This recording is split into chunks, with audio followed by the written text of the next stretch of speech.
Саламатсыздарбы, Нур ТВ каналында жаңылыктар топтому. Акыркы сааттардагы жаңылыктар менен таанышып алыңыздар. Биздин каналга подписация болуп, видеого лайк басып, жаңылыктар менен өз убагында кабардар болуп туруңуздар.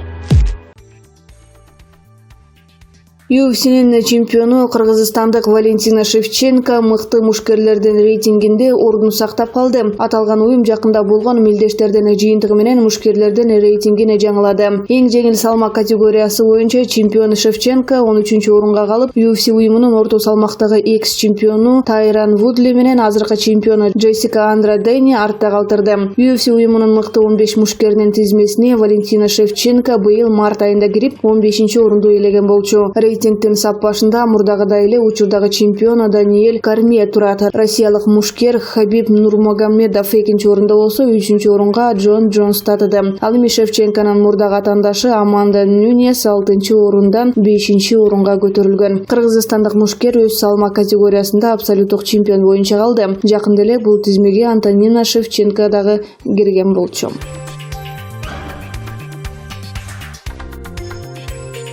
Ички иштер министрлиги мурдагы президент Алмазбек Атамбаев Орусиядан кайткандан кийин суракка өзү келиши керек деп эсептейт. Бул тууралуу министрликтин басма сөз кызматынын өкүлү Карим Аманкулова Атамбаевдин өлкөдөн чыгып кетиши боюнча комментарий берип жатып билдирди. Кыргыз Республикасынын кылмыш жаза кодексинин талабы боюнча Алмазбек Атамбаев күбө катары тергөө кызматына суракка келиши керек. Мыйзам боюнча ички иштер министрлиги анын өлкөдөн чыгуусуна тыюу сала албайт. Бирок ал мамлекетке кайра кайтып келерин жарыялады. Алмазбек Атамбаев келгенден кийин мыйзамдуу талаага кайтып, өзү суракка келет деп ойлойбуз деп билдирди Аманкулова. Мурдагы президент Алмазбек Атамбаев бүгүн 24-июлда Канттагы авиабаза аркылуу Орусияга учуп кетти. Аны менен кошо жогорку кеңештин СДПК фракциясынын депутаты Асель Кудуранова, Мурадыл Мадиминов, Ирина Карамушкина, СДПКнын расмий өкүлү Кондуз Жолдубаева жана СДПКнын Орусиядагы расмий өкүлү Темирлана Султанбеков дагы кетти. Атамбаев Кыргызстанга эртең 25-июлда кайтып келерин айтты. Крим төбөл Азиз Батукаевдин абактан бошотулушу боюнча буга чейин ички иштер министрлиги Атамбаевди 3 жолу суракка чакырып, бирок ал баруудан баш тарткан. 22-июлда Атамбаевдин Кой Таштагы үйүнө ички иштер министрлигинин орун басары Мирлан Каниметов баштаган тергөө тобунун мүчөлөрү барган. Мурдагы президенттин талапкерлери аны суракка чакырууну саясий куугунтук деп, Чүйдүн Кой Таш айылындагы Атамбаевдин үйүндө элдик штаб түзүп, топтолуп турат. 27-июнда жогорку кеңеш Алмазбек Атамбаевди экс-президент макамынан ажыраткан. Парламенттин чечими укук коргоо органдарына аны кылмыш жообуна тартууга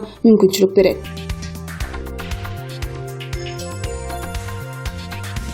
Кыргыз-Тажик чегара аймагындагы Аксай айылынын жашоочулары тарабынан тартылган видео тарап жатат. Анда жашоочуларга кыргыз күч түзүмдөрүнүн кызматкерлери ок чыгарып жатышкандыгы айтылат. Видеодон жарандардын буту, бели, колдору кан болгонун көрүүгө болот. Бул боюнча Баткен областык ички иштер бөлүмүнүн басма сөз кызматынан төмөндөгүлөрдү билдиришти. 24-июлга караган түнү Аксай айылынын тургундары Аксай Варух жолун атайын жыгаштар менен тосуп салышкан. Болжол менен саат 11:45 чамасында Аксай айылында коомдук коопсуздукту сактоо боюнча кызматын өтөп жаткан милиция кызматкерлери жол тосуп турган жыгаштарды ал боюнча калк арасында түшүндүрүү иштерин жүргүзүп жатышканда бир жаран КАМАЗ үлгүсүндөгү жүк ташуучу унаасын сүрүп айдап келип жолдун ортосуна шагыл төгүп салган. Анын мыйзамсыз аракетине бөгөт коюу аракет кылышкан милиция кызматкерлерине карата айылдын тургундары массалык түрдө таш ыргытышып, мыйзамдуу талаптарга баш ийбей коюшкан. Жергиликтүү жарандар тарабынан ыргытылган таштардан 3 кызматкер жаракат алды. Ошол себептен милиция кызматкерлери тарабынан жолду ачуу максатында атайын үн чыгаруучу каражаттар колдонулуп, айылдын тургундары жолдун четине сүрүлүп чыгарылды. Азыркы учурда Аксай айылында абал туруктуу. Жергиликтүү калк менен бийлик өкүлдөрүнүн ортосунда бул орун алган мыйзамсыз жагдайды чечүү боюнча сүйлөшүүлөр жүргүзүлүүдө. Жергиликтүү тургундардын видеодо көрсөткөн жаракаттары бүгүнкү же мурунку азырынча белгисиз.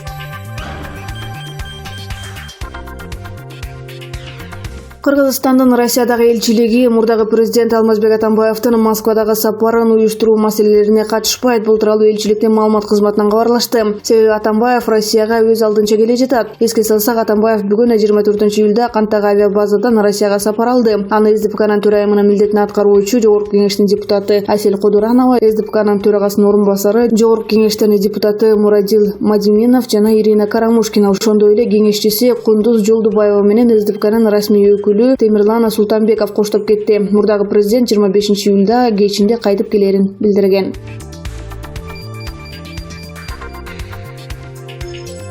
Бүгүн 24-июлда Кыргыз Республикасынын президенти Сооронбай Жээнбеков Өзбекстан Республикасынын президенти Шавкат Мирзиёев менен телефон аркылуу сүйлөштү деп билдирет президенттин аппаратынын маалыматтык саясат бөлүмү. Маалыматка ылайык, сүйлөшүүнүн жүрүшүндө резидент Сооронбай Жээнбеков Өзбекстан Республикасынын президенти Шавкат Мирзиёевди туулган күнү менен жылуу куттуктап, ага чын ден соолук, бакубаттык жана мындан аркы ийгиликтерди каалады. Шавкат Мирзиёевдин Кыргызстан менен Өзбекстандын ортосундагы стратегиялык өнөктөштүктү өнүктүрүүгө, достукту жана ынак кошуналык мамилелерди бекемдөөгө кошкон улуттуу салымын белгиледи. Мамлекет башчылары ошондой эле эки тараптуу кызматташтыктын абалын жана келечегин талкуулашты. Өз ара аракеттешүүнүн бардык багыттары боюнча кыргыз-өзбек мамилелеринин ыкчам өнүгүп жатканын белгилешти.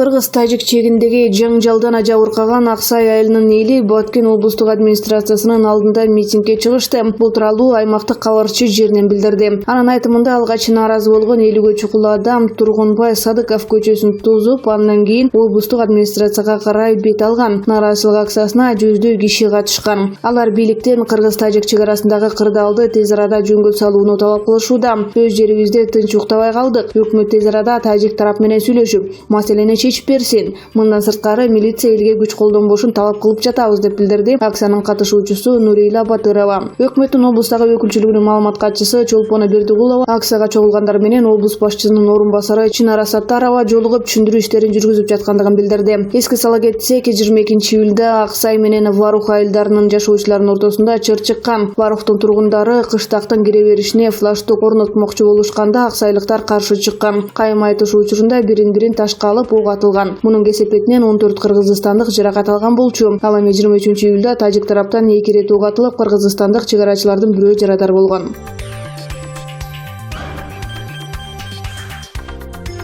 Мурдагы президент Алмазбек Атамбаевдин канттагы Россиялык авиабазадан Москвага учушу анын ички араздашууларды эл аралык мейкиндикке алып чыкканын айтып турат. Ушундай пикири менен белгилүү саясаттануучу Марсариев Вести KG сайтына бөлүштү. Анын айтымында бул факт менен аны аскердик объект аркылуу качты деп бааласа болот. Эмне болгон чакта дагы кант расмий түрдө Жааматтык коопсуздук келишими уюмунун авиабазасы катары эсептелет. Атамбаев камап коюшат деп корккон жана ушундай жол менен учуп кетип жатат деп белгиледи эксперт. Имидж тарабынан жана дипломатиялык көз караштан алып караганда ички араздашууну эл аралык мейкиндикке чыгаруу менен ал утулууда. Өлкөбүздүн мурдагы жетекчиси Аскар Акаев учурда Орусияда, Курманбек Бакиев дагы өлкөнү таштап кеткен. Эми Атамбаев чыгып кетип жатат. Мындан болуп жаткан процесстерди Орусия башкарып жатат дегенде эле болот экенсиң. Эксперт Атамбаевдин саясий келечегин сактоо үчүн Армениянын мурдагы президенти Роберт Кочаряндын мисалындагы жолун жолдошу керек эле деп эсептейт. Кочарян тергөө абагында жатып кайра чыкты. Бир аз убакыт өткөндөн кийин кайрадан камакка алышты деп эске салды Марс Осмонкулович. Алмазбек Атамбаевка дагы тышкы ресурстар менен апеллирлөө керек эмес эле. Ошондуктан биз өзүнчө жетишкен мамлекет катары болбой жатабыз. Керек болсо жарандарыбыздын дагы бул абалда өздөрүн жайлуу сезе албай жатышат. Бирок саясат таануучу Аркадий Гладилов Орусия Кыргызстандын ички иштерине кийлигишкен жок деп эсептейт. Вести KG сайты менен болгон аңгемелешүүдө эксперт Атамбаевдин Кыргызстандан тышкары бир нече ай өткөрүшү зарыл деп белгилейт. Бул жерде эч кандай кийлигишүү жок. Адамдын эркиндиги бар, жана кай жака кааласа ошол жака учуп кетсе болот деп баса белгиледи ал. Акаев дагы Бабанов дагы Москвада турушат. Алардын абалында биз Орусияны ички иштерге кийлигишип жатат деп айткандыгыбыз жок. Ал эми анын учуп кетип жаткандыгы өтө туура. Бул жерде баары тынчтанганча, ошол жерде бир канча ай болгону туура эле болот. Эксперттин сөздөрү боюнча, эгер мурдагы президент Алмазбек Атамбаев саясатта каламын десе, ага Украинанын президенти Владимир Зеленскийдин командасын жасаган иштерин изилдеп чыгышы керек. Алар өтө чоң артыкчылык менен алгач президенттик шайлоодо, андан кийин парламенттик шайлоодо жеңип чыгышты деп эске салды Гладилов. ТТРКнын мурдагы башкы директору Элим Карипбеков дагы Кыргызстан маанилүү маселелерди чечүүдө өз алдынча боло албай жатат деген ойдо. Ушундай пикири менен ал өзүнүн Twitter баракчасында бөлүшкөн. АШнын канттагы авиабазадан учуп кетиши бир нерсени гана билдирет. Кыргыз Республикасынын стратегиялык тагдыр чечкен маселелери Москвадан чечилет деп жазган Карипбеков. Эгер бул тууралуу мурда латенттүү айтылып келсе, коомчулук ачык сүйлөбөсө, бирок баары билсе. Азыр болсо биздикилер кол коюп коюшту жана дүйнө жүзүнө көрсөтүштү.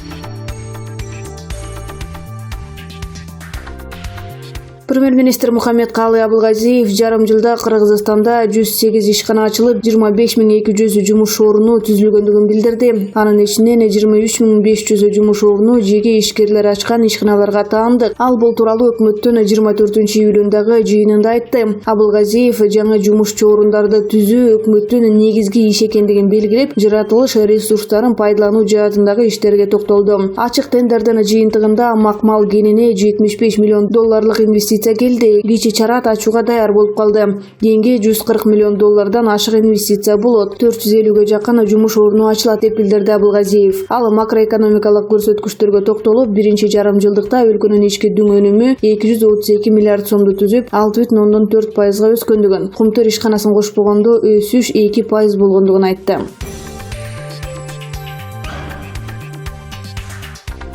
Жогорку сот мурдагы юстиция министри Аида Салянованын Алексей Елисеевке лицензия берүү ишине байланыштуу соттук отурумду 1-августка жылдырды. Жарыян ишти карай турган соттук коллегиянын бир мүчөсү келбей калгандыгына байланыштуу болбой калды. Бул тууралуу анын жактоочусу Чынара Жусупбекова кабарлады. Парламенттин мурдагы депутаты, экс башкы прокурор Салянованын лицензияга байланыштуу иши жогорку сотто быйыл жыл башында ишке кирген жаңы кодекстерге байланыштуу кайра каралгандыгы жатат. Салянова 2010-жылы юстиция министрлигинин милдетин аткарып турганда мурдагы президенттин уулу Максим Бакиевдин өнөктөшү Алексей Елисеевдин адвокаттык лицензиясын мыйзамсыз узарткан жана бул ишти жетиштүү иликтеген эмес деген негизде айыпталган. Бишкектин Ленин райондук соту 2017-жылы 10 октябрда аны 5 жылга эркинен ажыратуу жана үй мүлкүн конфискациялоо тууралуу чечим чыгарган. Жазаны ал үчтөгү кызы 14 жашка толгондон кийин өтөй турган болгон. Чечимди Бишкек шаардык соту дагы күчүндө калтырган. 2014-жылы 3-мартта Борбордук шайлоо комиссиясы Салянованы депутаттык мандаттан ажыраткан. Салянова өзүнө саясий буйрутма менен кылмыш иши козголгондугун айтып келет. Ал Кримтөбөл Азиз Батукаевдин мыйзамсыз абактан бошотулушуна байланыштуу дагы 3-июлда камакка алынып, учурда Бишкектеги номер 1-тергөө абагында олтурат.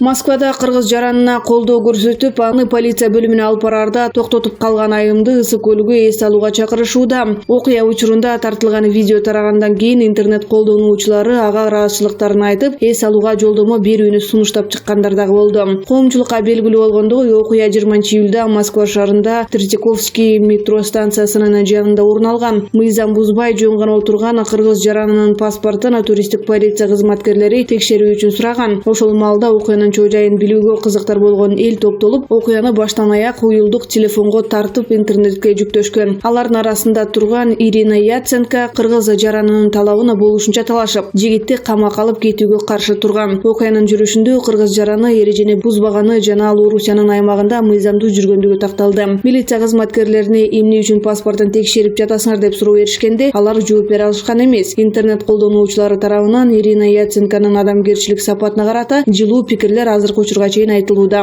Окуя боюнча интернеттеги баракчасына пикирин жазган Ирина Яценко сөзүн кыргызча саламдашуу менен баштады. Саламатсыңарбы? Менин кыргыз жерине көчүп барайын деген оюм жок. Кыргыз тилин өздөштүрөрүмө деле ишеним арткан жокмун. Болгону акыркы күндөрү баракчама катталган колдонуучуларга өз тилинде саламдашууну туура көрүп турам. Бирок кыргыз тилин Кытай тилине салыштырмалуу начар билгендиктен орусча жазайын. Видео жарыяланган соң мага миңдеген адамдар жаза баштады. Бардык комментарийлерге жооп бергенге аракет кылып жатам. Бирок алар өтө эле көп санда болуп жатат. Ыраазычылык сөзүн жазган инсандарга, ысык көлгө жолдомо сунуштагандарга айтарым. Жылуу пикирлериңизге жана чакырууларга рахмат. Ал жигитке жардам бере алганыма өтө кубанычтамын. Менин оюмча, Орусиядагы өз укуктарын билген, өзүн коргоого аракет кылган адамдардын саны көбөйүп жатат. Андай адамдардын саны арбаганда биздин жашообуз түп тамыры менен өзгөрөт. Идеология, раса, улут, тутунган дини, саясий көз карашына карабай адам укуктары баарында бар деген ал.